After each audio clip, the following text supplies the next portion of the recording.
Hello and welcome to Anime Memories, and on this episode, I'm going to be talking about Haibane Renmei.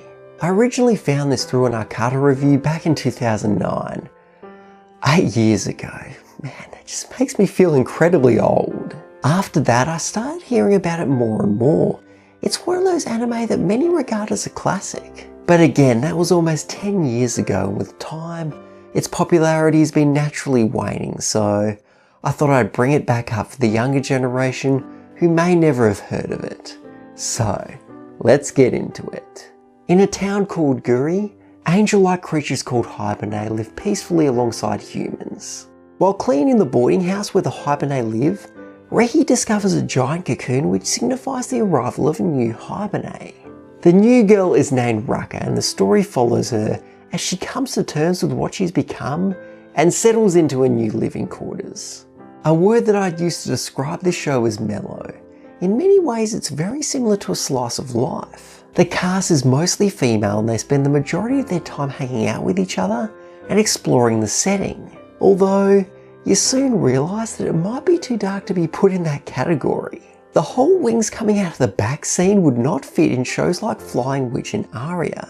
It's got a hint of sadness that underpins the entire series, and this adds tension that normally wouldn't be found in the genre. A good example of this is how the Haibane are created, for lack of a better term.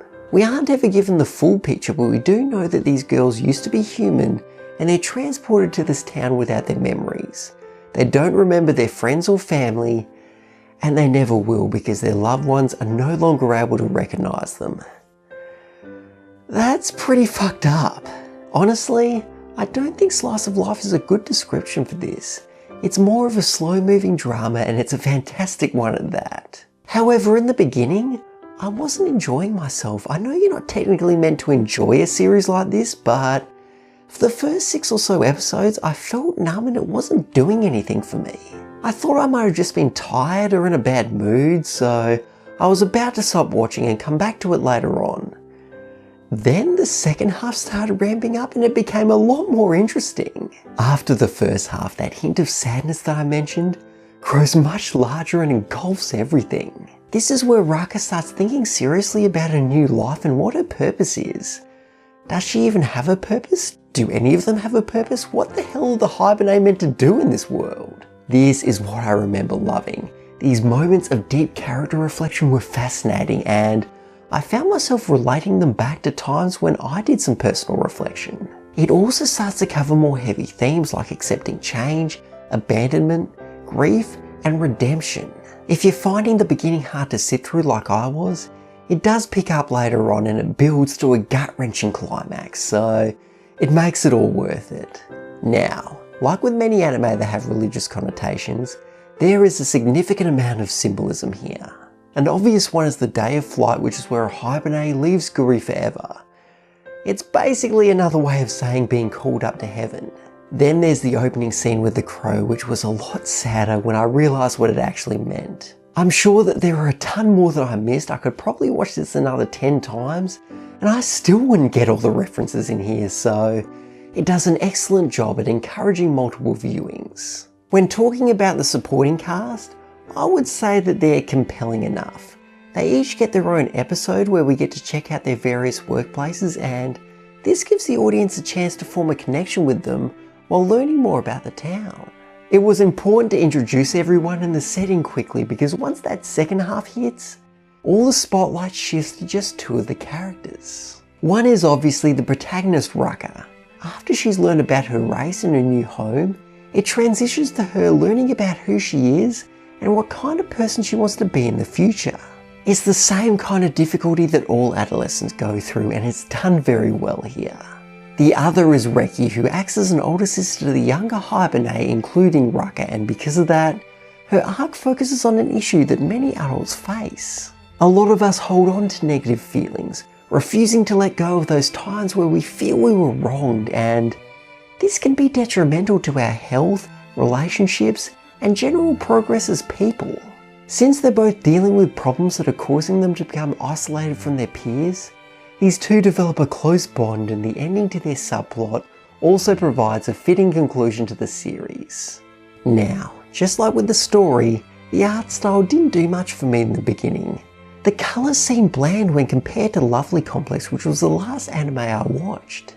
However, then I decided to take a step back and I realised there were a few things I wasn't taking into account. Firstly, this was made in 2002, and for something that's 15 years old, it's not showing its age that much. The shots of outdoor areas during the day make the setting look warm and welcoming, and when it does get darker and more dreary, it's appropriate because there's something equally dreary happening in the plot. They also would have intentionally gone with the saturated colours to fit the slow pacing. They didn't want to use super bright colours like Lovely Complex because they're not trying to elicit feelings of excitement. With all that in mind, the art style accomplished what it set out to do, so I can't really fault it. Another visual element that I like to talk about is the design, specifically with the mystical aspects. The toga, the shrine where the communicator resides, and the Haibane cocoons all add some mystery to the show, and it made me want to learn more about this world. This mysteriousness is present in the design of Guri as well. It's this old style small country town which is very different than where most of us are used to living in modern days, so it incited feelings of curiosity in me. Whenever voice acting discussions about anime arise, a lot of the time they revolve around the sub versus dub argument.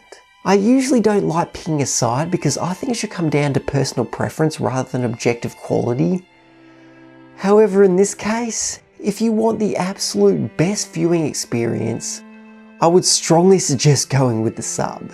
The dub isn't horrible. I actually chose it over the sub because I like listening to anime in the background while I do other stuff, but it always sounded off. I believe the reason for this is both the Japanese and English actors were required to speak in a calm, somewhat hushed tone to match the mellow atmosphere. The Japanese cast were able to do this while still being very expressive. The English cast didn't fare as well, and they came off as being more bored than calm. The performances range from decent to lifeless, which is sad because I'm sure they were trying. They just didn't have the skills to pull off their characters, or the directing they were given wasn't that good. In the end though, the choice is up to you. Many people have actually spoken highly of the English voice acting, including Arcado, who said that this was one of the best dubs he's ever heard.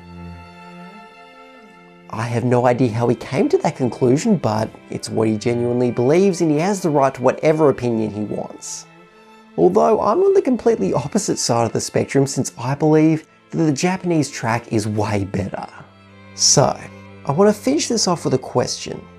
Have you guys ever watched an anime that didn't impact you super heavily, it didn't shoot into your top 10, and it didn't stand out to you as being overly special? However, you're still glad you watched it because it was an excellent series? That basically describes how I feel about Haibane Renmei. It's not a show that I hold close to my heart, but it was still a great experience, and anybody that's in the mood for a supernatural drama should give it a try. So anyway, thank you very much for watching. If you enjoyed this video, please leave a like. If you have any feedback, please leave a comment, and if you want to see more, feel free to subscribe as well. Thanks again, and I'll see you next time.